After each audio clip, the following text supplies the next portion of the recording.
जय Hind friends, welcome to the CS mirror. Bihar SSC के आगामी एग्जाम को देखते हुए हम लोग प्लेटफॉर्म का बिहार एसएससी का सेट स्टार्ट किए हैं, जिसमें टेस्ट सीरीज 1 हम लोग कर चुके हैं। अगर आप लोग टेस्ट सीरीज 1 नहीं देखे हैं तो प्लेलिस्ट में जाकर के उसको देख सकते हैं। इसके बाद आज हम लोग टेस्ट सीरीज 2 करेंगे। अगर आप लोग को इसका आंसर पहले से मालूम हो तो आप लोग उसे कमेंट बॉक्स में जरूर बताते चलें, जिससे कि आप लोग का भी रिवीजन होते जाएगा। स्टार्ट करते हैं हम लोग। फर्स्ट नंबर क्वेश्चन है, खानवा का युद्ध डैश और राणा सांगा के बीच लड़ा गया था। तो इसका सही आंसर हो जाएगा बाबर। बाबर के द्वारा टोटल 4 युद्ध लड़े गए थे। पानीपत का युद्ध 1526 में लड़ा गया, जो कि बाबर और इब्राहिम लोदी के बीच था। इसके बाद 1527 में खानवा के लड़ा गया, जो बाबर और राणा सांगा के बीच था। इसके 1528 में चंदेरी का युद्ध लड़ा गया, जो कि मेदिनी राय और बाबर के बीच था। 1529 में घाघरा के युद्ध, जो महमूद लोदी और बाबर के बीच लड़ा गया था। इन चारों युद्धों में बाबर की विजयी हुई थी, ये आपको ध्यान में रखना है। नेक्स्ट क्वेश्चन है, औरंगजेब ने डैश की अवधि के दौरान मुगल साम्राज्य पर शासन किया। इसका सही आंसर हो जाएगा 1658 से 1707 ईस्वी तक। 1658 से 1707 ईस्वी तक औरंगजेब ने मुगल साम्राज्य पर शासन किया। नेक्स्ट क्वेश्चन है, यूएस का राष्ट्र खेल कौन सा है? इसका सही आंसर हो जाएगा बेसबॉल। यूएस का राष्ट्र खेल बेसबॉल है। नेक्स्ट क्वेश्चन है, भारतीय संविधान के निम्नलिखित अनुच्छेदों में से कौन सा राष्ट्र अनुसूचित जाति आयोग से संबंधित है? तो इसका सही आंसर हो जाएगा अनुच्छेद 338। 65वां संविधान संशोधन अधिनियम 1990 के तहत एक राष्ट्र आयोग की स्थापना की गई थी, जिसमें अनुसूचित जाति और अनुसूचित जनजाति दोनों के लिए आयोग था। लेकिन 89वां संविधान संशोधन अधिनियम 2003 के तहत जो है इसे 2 भागों में बांट दिया गया। एक राष्ट्र अनुसूचित जाति आयोग, जिसे अनुच्छेद 338 के तहत बनाया गया। उसके बाद दूसरा बनाया गया 338 क में राष्ट्र अनुसूचित जनजाति आयोग। इसके बाद राष्ट्र पिछड़ा वर्ग अधिनियम जो आया था वो 1993 में आया था। ये भी आप लोग को ध्यान में रखना है, जिसे 102वें संविधान संशोधन अधिनियम द्वारा 2018 में उसे जो है संवैधानिक दर्जा प्रदान किया गया। एक बार हम लोग फिर से देख लेते हैं। अनुच्छेद 338 में जो है वो राष्ट्र अनुसूचित जाति आयोग है, और 338 क में जो है राष्ट्र अनुसूचित जनजाति आयोग है, और 338 ख में जो है वो राष्ट्र पिछड़ा वर्ग आयोग है। आप लोग इसको ध्यान में रखेंगे।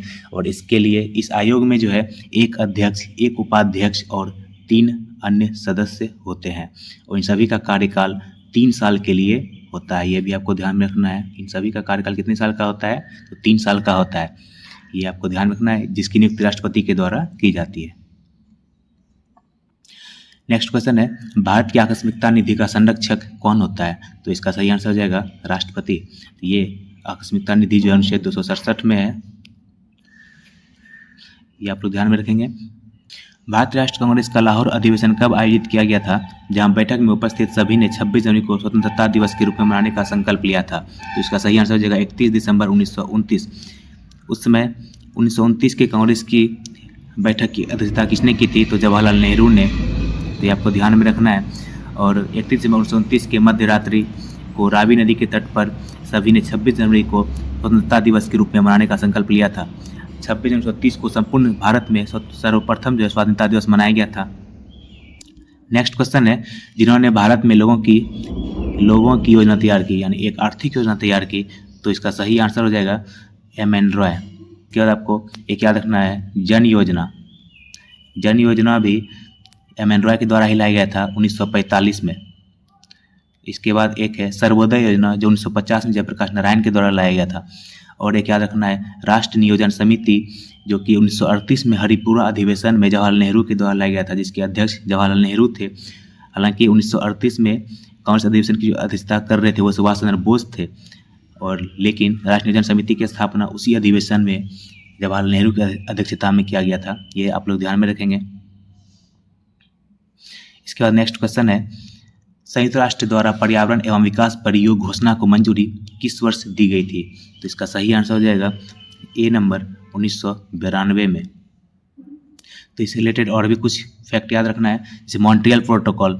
मॉन्ट्रियल प्रोटोकॉल जो है वो ओजोन से संबंधित है, ओजोन के सुरक्षा से संबंधित है, जिसे 1987 में लाया गया था।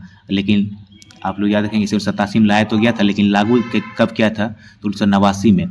इसके बाद है क्योटो प्रोटोकॉल। क्योटो प्रोटोकॉल जो है ग्रीन हाउस से संबंधित है, जिसे 1997 में लाया गया था, लेकिन इसको लागू किया गया था 2005 में।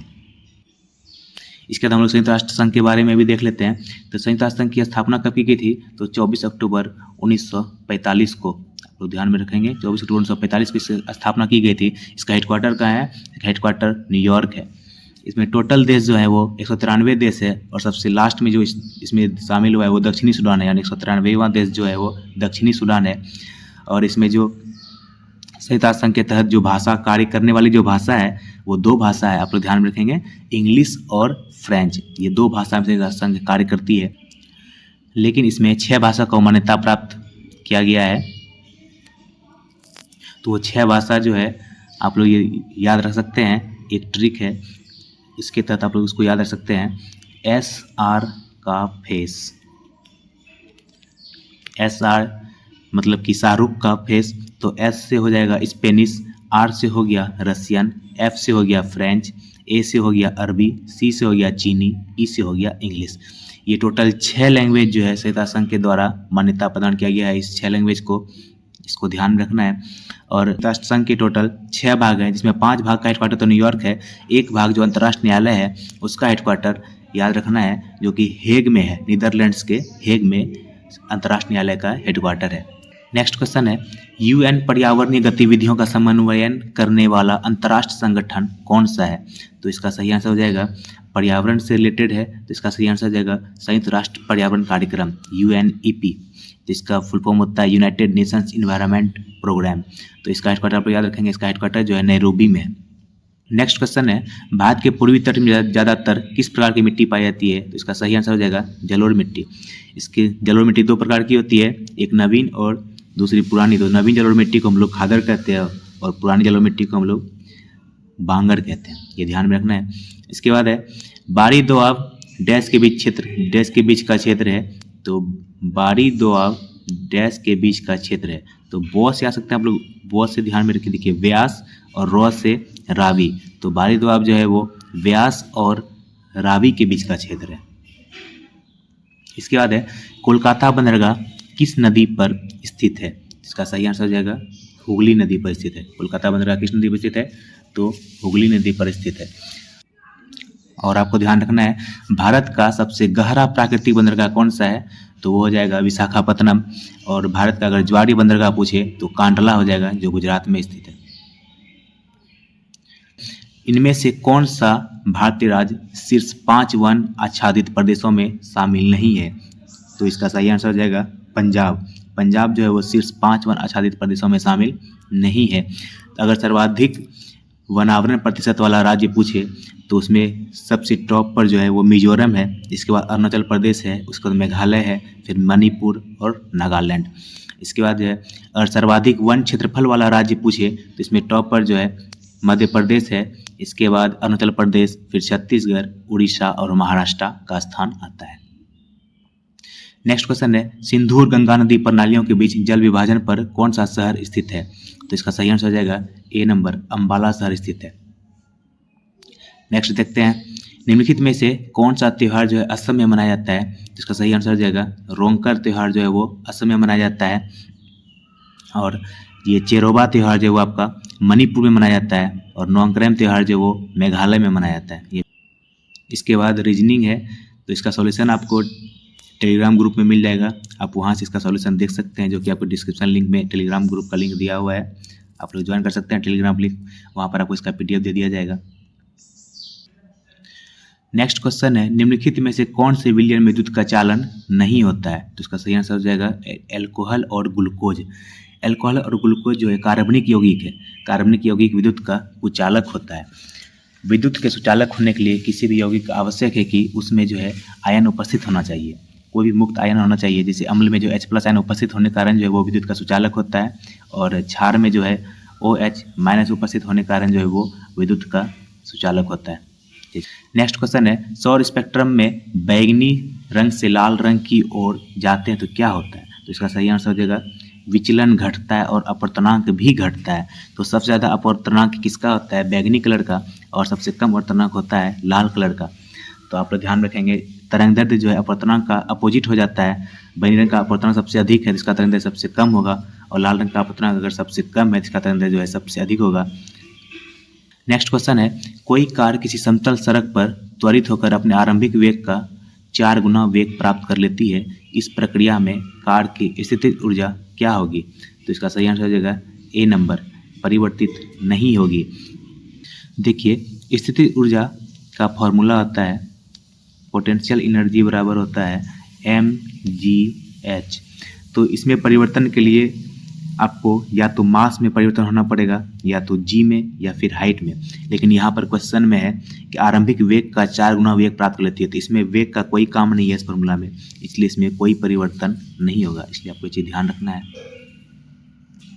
नेक्स्ट क्वेश्चन है, 2 ओम तथा 4 ओम प्रतिरोध के 2 प्रतिरोधकों को किसी बैटरी से संयोजित करने पर यदि ये प्रतिरोधक, तो इसका स्टेटमेंट ये जो है इसका सही आंसर हो जाएगा, यदि ये प्रतिरोधक श्रेणी क्रम में संयोजित हों तो इनसे समान धारा प्रवाहित होगी, लेकिन इनके सिरों के बीच जो विभवांतर है वो अलग अलग होगा। ये आपको ध्यान में रखना है। अगर समांतर क्रम में संयोजन होता तो प्रत्येक प्रतिरोध में प्रवाहित धारा अलग अलग होती, लेकिन विभवांतर जो है वो समान होता। तो और आपको श्रेणी क्रम का फॉर्मूला याद रखना है, R बराबर जो है R1 plus R2 plus R3 करके होता है। और समांतर क्रम का फॉर्मूला जो आपको याद रखना है 1/R बराबर होता है 1/R1 प्लस 1/R2। प्रतिरोध का एसआई मात्रक ओम होता है। ब्रॉडबैंड एक उच्च क्षमता संचरण प्रौद्योगिकी का उपयोग किस कारण कर रही है? इसका सही आंसर हो जाएगा आवृत्ति की व्यापक श्रेणी के कारण। नेक्स्ट क्वेश्चन है, किसी वस्तु पर किया गया कार्य निम्न में से किस पर निर्भर नहीं करता है? तो इसका सही आंसर हो जाएगा बी नंबर, वस्तु के द्रव्यमान पर, क्योंकि W बराबर जो फार्मूला आता है वो Fs cos थीटा होता है। तो इसमें परिवर्तन के लिए चाहिए आपको या तो फोर्स चेंज हो, या फिर आपका S चेंज हो, और या फिर आपका cos थीटा यानी एंगल चेंज हो। तो कार्य जो है, एक चीज़ आपको याद रखना है, कार्य जो है 3 कंडीशन में जो वो 0 होगा, जब फोर्स 0 हो, या तो फिर S 0 हो, S मतलब विस्थापन होता है, आप इसको ध्यान में रखेंगे, या फिर cos थीटा यानी एंगल जो है, cos थीटा का एंगल जो है वो 90 डिग्री हो, तभी जो है कार्य हमारा 0 होगा। निम्नलिखित में से कौन सा उपकरण विद्युत चुम्बकीय प्रेरण की घटना पर आधारित है? इसका सही आंसर हो जाएगा जनरेटर। जनरेटर जो है ये यांत्रिक ऊर्जा को विद्युत ऊर्जा में बदलता है। आमीटर को देखते हैं तो आमीटर जो है ये इसके द्वारा विद्युत धारा मापा जाता है, और गैल्वेनोमीटर के द्वारा सूक्ष्म विद्युत धारा मापा जाता है ये भी, और वोल्टमीटर के द्वारा विभवांतर मापा जाता है। नेक्स्ट क्वेश्चन है, किसी अवतल दर्पण पर चित्र में दर्शाए अनुसार आपतित प्रकाश किरण के लिए निम्न आरेखों में से कौन सा सही है? तो इसका सही आंसर हो जाएगा, जब कोई भी किरण मुख्य अक्ष के समांतर आती है तो वो जो है फोकस होकर के परावर्तित होती है। तो इसका सही आंसर हो जाएगा डी नंबर। इसके बाद है, निम्नलिखित में से कौन किसी बिंदु स्रोत से उस पर आपतित प्रकाश का समांतर प्रकाश पुंज बना सकता है? तो इसका सही आंसर हो जाएगा ए नंबर, अवतल दर्पण और उत्तल लेंस दोनों ही। नेक्स्ट क्वेश्चन है, 0.23 ग्राम सोडियम को जल से अभिकृत करने पर मुक्त हाइड्रोजन का आयतन होगा। तो इसका सही आंसर हो जाएगा 112 मिलीलीटर। तो इसका समीकरण होता है 2Na plus H2A 2NaOH plus H2। इस एक Na का कितना दिया हुआ है क्वेश्चन में 23 ग्राम, तो 2 Na का हो गया 46 ग्राम, 2 Na का 46 ग्राम हो गया। तो 46 ग्राम का जो है 22,400 मिलीलीटर हो जाएगा। उसके बाद 0.23 का हम लोग निकाल लेंगे, तो 22,400 भाग 46 इंटू 0.23, तो इसका जो आंसर आएगा वो आपका 112 मिलीलीटर आंसर आएगा। आप लोग देख लीजिएगा। इसके बाद नेक्स्ट क्वेश्चन है, कौन सी मिट्टी हिमालय की 3 महत्वपूर्ण नदी प्रणालियों गंगा, सिंधु और ब्रह्मपुत्रा के मिट्टी जमाव के कारण बनती है? तो इसका सही आंसर हो जाएगा जलोढ़ मिट्टी। नेक्स्ट क्वेश्चन है, निम्नलिखित में से किस योजना का संबंध वित्त मंत्रालय से नहीं है? तो इसका सही आंसर हो जाएगा प्रधानमंत्री कौशल विकास योजना का संबंध जो है वो वित्त मंत्रालय से नहीं है। ये योजना जो है कौशल विकास और उद्यमिता मंत्रालय के तहत आता है, जिसे 2015 में स्टार्ट किया गया है। तो प्रधानमंत्री सुरक्षा बीमा योजना भी 2015 में स्टार्ट किया गया है, ये भी आप ध्यान में रखेंगे।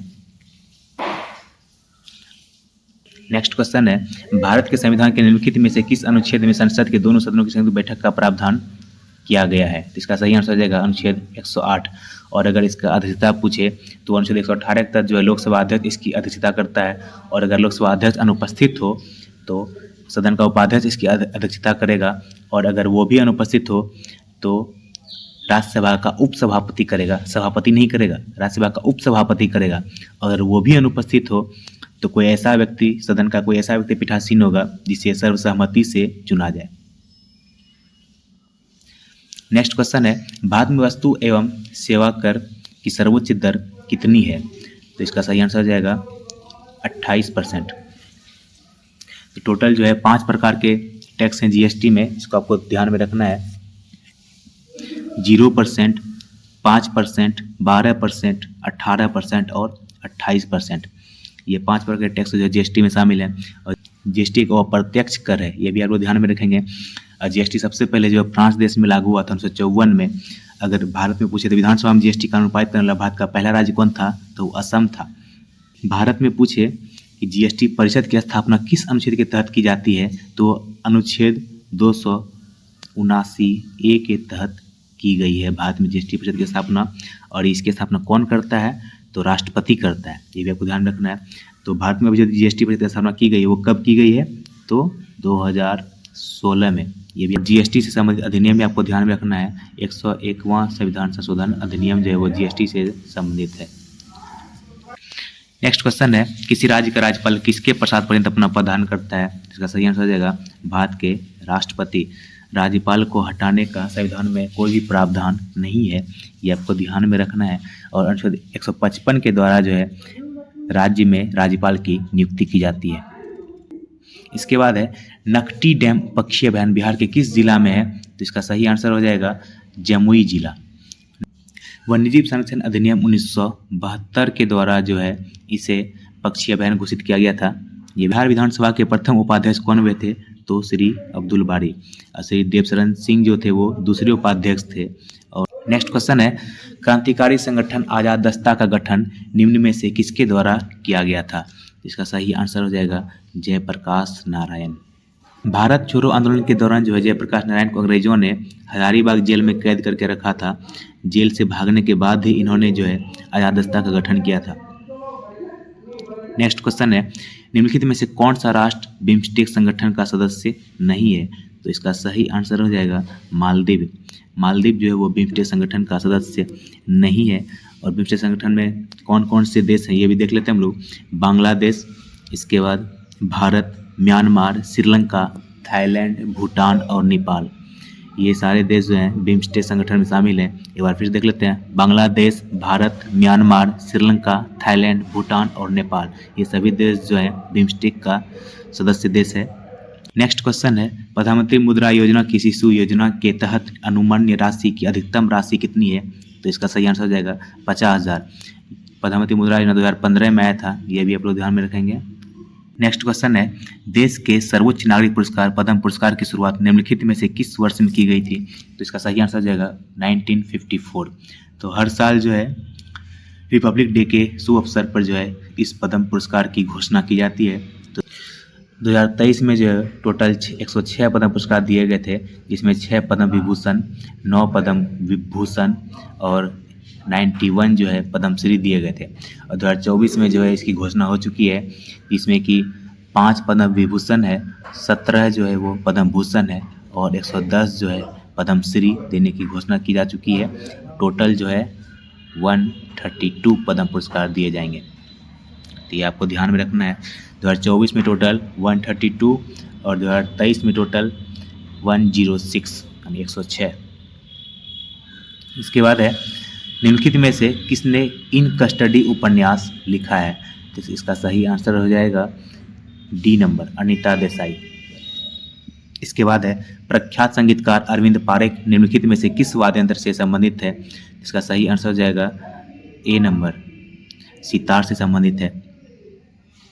इसके बाद आप लोग ये भी ध्यान रखेंगे, अरविंद पारेख को जो है 2018 में पद्म भूषण प्रदान किया गया था। और अभी 2023 में जो है जाकिर हुसैन को, जो तबला वादक हैं, इन्हें पद्म विभूषण से सम्मानित किया गया है। नेक्स्ट क्वेश्चन है, निम्नलिखित में से किस राजवंश के शासनकाल को भारत इतिहास का स्वर्ण काल कहा जाता है? तो इसका सही आंसर हो जाएगा गुप्त वंश। तो गुप्त वंश की स्थापना किसने किया था? तो इसका आंसर हो जाएगा श्रीगुप्त। और अगर गुप्त संवत के बारे में बात की जाए तो चंद्रगुप्त प्रथम ने गुप्त संवत की स्थापना की थी 319-20 ईस्वी में। और गुप्त शासक से आप याद रखेंगे समुद्रगुप्त जो है, गुप्त शासक समुद्रगुप्त को अश्वमेध कर्ता कहा जाता है। उन्होंने 2 अश्वमेध यज्ञ करवाया था। ये बिहार एसआई मेंस में पूछा हुआ क्वेश्चन है। इसके बाद जो है नालंदा विश्वविद्यालय की बात की जाए तो उसकी स्थापना कुमारगुप्त ने करवाई थी।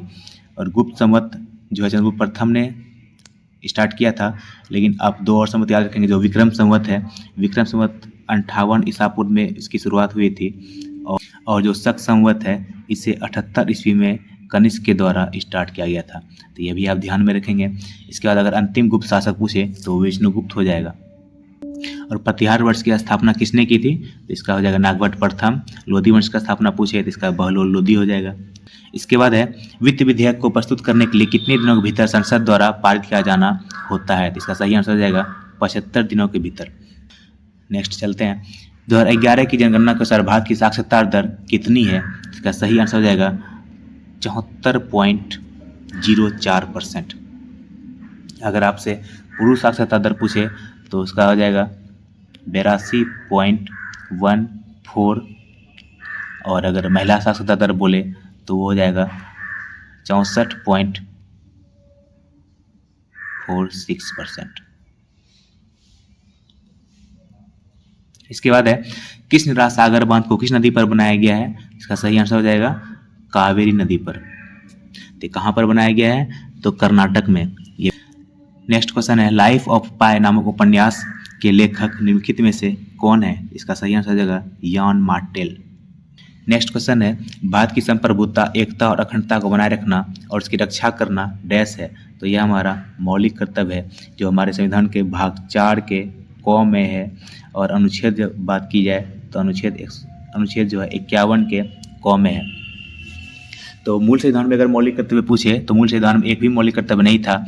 इसे 42वां संविधान संशोधन द्वारा सरदार स्वर्ण सिंह समिति की सिफारिश 1976 में संविधान में जोड़ा गया, जिसमें टोटल 10 मौलिक कर्तव्य थे। उसके बाद जो है 86वां संविधान संशोधन 2002 में जो है एक और मौलिक कर्तव्य जोड़ा गया, जिसके बाद 11 मौलिक कर्तव्य हो गया। 80वां संविधान संशोधन जो है वो किससे संबंधित है? तो वो आपके शिक्षा से संबंधित है, जिसमें 6 से 14 साल के बच्चे को शिक्षा देने की बात की गई है। नेक्स्ट क्वेश्चन है, चेम्सफोर्ड ने 1919 में जालियांवाला बाग की घटना की जांच के लिए किस समिति का गठन किया था? इसका सही आंसर जाएगा हंटर समिति। तो हंटर समिति में 3 भारतीय भी थे, ये भी आपको ध्यान रखना है। और 3 भारतीय का नाम था CHC तलवार, पंडित जगत नारायण और सुल्तान अहमद खान। रॉलेट एक्ट जो है 19 मार्च 1919 को देश में लागू हुआ था। गांधी जी ने इस एक्ट के विरोध में 6 अप्रैल को देश में व्यापक हड़ताल करवाई थी। और 13 अप्रैल 1919 को जो है अमृतसर के जालियांवाला बाग में एक विशाल जनसभा की गई थी, जो कि डॉक्टर सत्यपाल और सैफुद्दीन किचलू की गिरफ्तारी के विरोध में बुलाई गई थी। तो वहाँ पर जो है जनरल REH डायर ने जनसभा पर जो है गोलियां चलवाई थी। और पंजाब का लेफ्टिनेंट गवर्नर जो था उसमें ये भी ध्यान रखना है, वो माइकल ओ डायर था, जिसे उधम सिंह ने 13 मार्च 1940 को लंदन में जाकर के उसकी हत्या की थी। जालियांवाला बाग के हत्याकांड के विरोध में गांधी जी ने कैसर हिंद, सी शंकरन नायर ने वायसराय और जमनालाल बजाज ने राय बहादुर तथा रविंद्रनाथ टैगोर ने नाइट की उपाधि लौटा दी थी। ये भी आपको ध्यान में रखना है। चेम्सफोर्ड का कार्यकाल भी ध्यान में रखेंगे। इसका कार्यकाल था 1916 से 1921 तक। नेक्स्ट क्वेश्चन है, कूना निम्नलिखित में से किस देश की मुद्रा है? तो कूना जो है वो क्रोएशिया की मुद्रा है। कूना किस देश की मुद्रा है? क्रोएशिया की मुद्रा है। और क्रोएशिया की राजधानी की बात की जाए तो इस देश की राजधानी जाग्रेब है। क्या है इसकी राजधानी? जाग्रेब है। यह यूरोप महाद्वीप का एक देश है। उसके बाद संयुक्त अरब अमीरात की अगर बात की जाए तो एशिया महाद्वीप का एक देश है। इसकी राजधानी अबू धाबी और मुद्रा दिरहम हो जाएगा।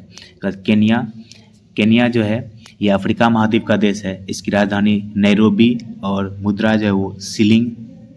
इसके बाद है सूडान जो है, सूडान भी अफ्रीका महाद्वीप का देश है। इसका राजधानी खार्तूम और मुद्रा जो है वो पाउंड हो जाएगा। नेक्स्ट क्वेश्चन है, लॉर्ड कर्जन द्वारा बंगाल विभाजन के निर्णय का वास्तविक कारण किसे माना जाता है? तो इसका सही आंसर हो जाएगा अंग्रेजों की फूट डालो और राज करो की नीति। तो इसकी बंगाल विभाजन की घोषणा कब की गई थी? 19 जुलाई 1905 को, ये भी आपको ध्यान में रखना है। और इसका जो बंगाल विभाजन जो प्रभावी हुआ था वो 16 अक्टूबर को प्रभावी हुआ था 1905 में। इसके बाद 16 अक्टूबर को जो ही है उस समय शोक दिवस के रूप में मनाया गया था, और इसी दिन को रविंद्रनाथ टैगोर के आह्वान पर जो राखी दिवस भी मनाया गया था। इसके बाद 7 अगस्त 1905 को जो है स्वदेशी आंदोलन की घोषणा की गई थी कलकत्ता के टाउन हॉल में। इनमें से कौन सा जलडमरू मध्य जो रूस और संयुक्त राज्य अमेरिका के एक राज्य के बीच स्थित है? इसका सही आंसर हो जाएगा बेरिंग जलडमरू मध्य। बेरिंग जलडमरू मध्य जो है वो संयुक्त राज्य अमेरिका और रूस के बीच स्थित है। इसके बाद अगर डोवर की बात की जाए तो डोवर जो है ब्रिटेन एवं फ्रांस के बीच स्थित है, और पाक जलडमरू मध्य तो आपको पता ही होगा भारत और श्रीलंका के मध्य स्थित है। और मैगलन की बात की जाए तो मैगलन जो है प्रशांत और दक्षिण अटलांटिक महासागर के बीच स्थित है। नेक्स्ट क्वेश्चन है, द्वीप समूह टिएरा डेल फुएगो किस महाद्वीप में स्थित है? इसका सही आंसर हो जाएगा दक्षिण अमेरिका। नेक्स्ट क्वेश्चन है, अफ्रीकी देश घाना की राजधानी कहाँ है? तो इसका आंसर हो जाएगा अक्रा। इसके बाद जो है अस्मारा कहाँ की राजधानी है? तो इट्रिया की राजधानी है। और मापुतो कहाँ की राजधानी है? तो मोजाम्बिक की। और डकार जो है वो सेनेगल की राजधानी है। मंगोलिया देश निम्नलिखित में से किस महाद्वीप में स्थित है? इसका सही आंसर हो जाएगा एशिया महाद्वीप में मंगोलिया देश स्थित है। एशिया जो है सबसे बड़ा महाद्वीप है, ये भी ध्यान रखना है। और एशिया में एक मरुस्थल है गोबी मरुस्थल। एशिया का सबसे बड़ा मरुस्थल कौन सा है? गोबी मरुस्थल, ये भी आपको ध्यान रखना है। बिहार पंचायती राज अधिनियम कब पारित किया गया था? इसका सही आंसर हो जाएगा 2006।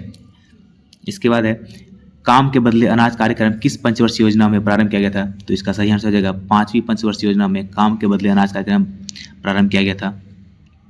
नेक्स्ट क्वेश्चन है, अखिल भारतीय बाघ अनुमान 2022 नामक रिपोर्ट के अनुसार सर्वाधिक बाघों की संख्या वाला राज्य कौन सा है?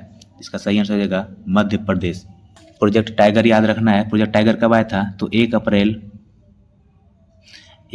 1973 को प्रोजेक्ट टाइगर आया था, ये आपको ध्यान रखना है। और विश्व बाघ दिवस पूछे तो वो 29 जुलाई को जो है विश्व बाघ दिवस मनाया जाता है।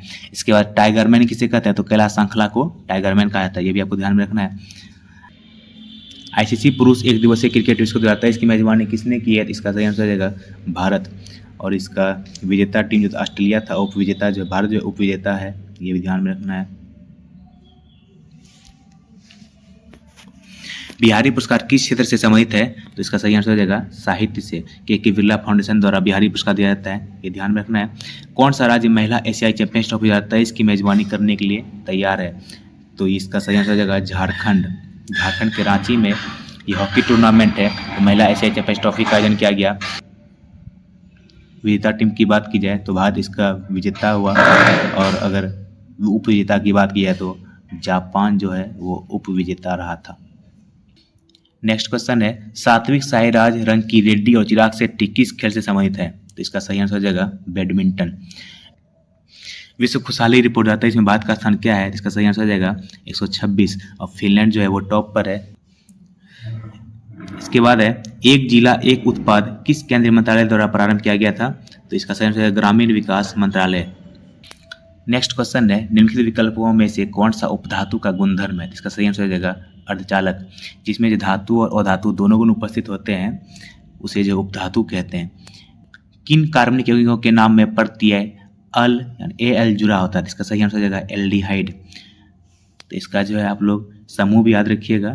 तो एल्डिहाइड का जो समूह होता है वो CHO होता है। नेक्स्ट क्वेश्चन है, किस तत्व के लवण प्राय नीले रंग के होते हैं? इसका आंसर हो जाएगा Cu यानी कॉपर। कॉपर के लवण जो है प्राय नीले रंग के होते हैं। नींबू के रस का pH मान कितना होता है? तो इसका आंसर हो जाएगा 2। मिश्रण का निर्माण किस प्रकार के तत्वों के संयोग से होता है? तो ये जो है ठोस, द्रव और गैस। इसका आंसर डी हो जाएगा। 0.02 ग्राम अणु हाइड्रोजन का एनटीपी पर आयतन कितना होगा? तो इसका आंसर हो जाएगा 448 मिलीलीटर। 1 ग्राम अणु हाइड्रोजन का एनटीपी पर आयतन कितना होता है? तो 22.4 लीटर। इसे आप मिलीलीटर में बदलेंगे तो ये 22,400 मिलीलीटर हो जाएगा। 22,400 मिलीलीटर हो जाएगा। इसके बाद अगर 0.02 ग्राम का आप वैल्यू निकाल लीजिए तो 22,400 बटा 1 गुना 0.02 कीजिएगा तो आपका आंसर 448 मिलीलीटर आ जाएगा। नेक्स्ट क्वेश्चन है, रासायनिक परिवर्तन के साथ होते हैं, तो इसका आंसर हो जाएगा नए पदार्थ यानी नए प्रकार के पदार्थ का निर्माण। नेक्स्ट क्वेश्चन है, आवर्त सारणी में किसी तत्व की स्थिति उसमें मौजूद डैश की संख्या से निर्धारित होती है, तो इसका सही आंसर हो जाएगा प्रोटॉन। तो परमाणु के नाभिक में जो है प्रोटॉन न्यूट्रॉन उपस्थित होता है। किसी परमाणु का भार बराबर जो होता है वो प्रोटॉन की संख्या प्लस न्यूट्रॉन की संख्या होता है, और परमाणु संख्या बराबर इलेक्ट्रॉन की संख्या बराबर प्रोटॉन की संख्या होता है, ये भी ध्यान रखना है। और अगर आपको न्यूट्रॉन संख्या निकालनी हो तो न्यूट्रॉन संख्या बराबर हो जाएगा परमाणु भार माइनस प्रोटॉन की संख्या। नेक्स्ट क्वेश्चन है, निम्नलिखित में से कौन सा रोग मच्छरों द्वारा फैलता है, तो इसका सही आंसर हो जाएगा फाइलेरिया। फाइलेरिया जो है वो मच्छरों द्वारा फैलता है, जिसे हाथी पांव रोग भी कहते हैं। तो ये जो है इस परजीवी द्वारा होता है। जो परजीवी है उसका नाम है क्यूलेक्स फैटिगन्स मादा मच्छर, इसके द्वारा होने वाला ये रोग है फाइलेरिया। और आपको ये हैजा और निमोनिया ये दोनों जो है जीवाणु द्वारा होने वाला रोग है, आपको ध्यान में रखना है। हैजा से जो है कौन सा प्रभावित होता है, तो इससे जो है आंत प्रभावित होता है, ये भी एग्जाम में आते हैं। और अगर निमोनिया से प्रभावित होने वाला अंग पूछे तो ये फेफड़ा हो जाएगा। और घेंगा रोग तो आयरन की कमी से होता है। नेक्स्ट क्वेश्चन है, यदि मेढक टिड्डे को खा जाए तो ऊर्जा स्थानांतरण किस दिशा में होगा, तो इसका सही आंसर हो जाएगा सी नंबर, प्राथमिक उपभोक्ता से द्वितीयक उपभोक्ता की दिशा में होगा। नेक्स्ट क्वेश्चन है, पेप्टिक वर्ण के जीवाणु का पता लगाने वाले वैज्ञानिक का नाम क्या था, तो इसका सही आंसर हो जाएगा ए और बी दोनों, रॉबिन वारेन और बेरी मार्शल, इन दोनों ने जो है पेप्टिक वर्ण के जीवाणु पता लगाया था। पेप्टिक वर्ण जिसे पेप्टिक अल्सर भी कहते हैं, ये जो पाचन तंत्र में गड़बड़ी से पेप्टिक अल्सर होता है। या किसी पाचन तंत्र में अवघटक क्या होता है, तो इसका सही आंसर हो जाएगा जैव पदार्थ को अकार्बनिक रूप में बदलने वाले जो होते हैं वो अवघटक होते हैं। नेक्स्ट है, केब रोग का दूसरा नाम क्या है, तो इसका सही आंसर हो जाएगा रेटिकुलो एंडोथेलियोसिस, इसका सही आंसर हो जाएगा। हेपेटाइटिस ई के विषाणु किसके द्वारा स्थानांतरित होते हैं, इसका सही आंसर हो जाएगा जल द्वारा। तो हेपेटाइटिस जो है वो विषाणु जनित रोग है, ये भी ध्यान रखना है। और ये टोटल 6 प्रकार के होते हैं, A B C D E F G, total 6 प्रकार के हेपेटाइटिस होते हैं। तो फ्रेंड्स आज का ये सेट यहीं पर ख़त्म होता है। इसका पीडीएफ आपको टेलीग्राम ग्रुप में मिल जाएगा, वहाँ से आप इसका पीडीएफ डाउनलोड कर सकते हैं, जो कि आपको टेलीग्राम का लिंक जो है आपको इस वीडियो के डिस्क्रिप्शन में मिल जाएगा। तो अगर आपको मेरा ये प्रयास अच्छा लगा तो आप इसे अपने दोस्तों को भी ज़रूर शेयर करें। तो मिलते हैं नेक्स्ट वीडियो में, तब तक के लिए जय हिंद जय भारत।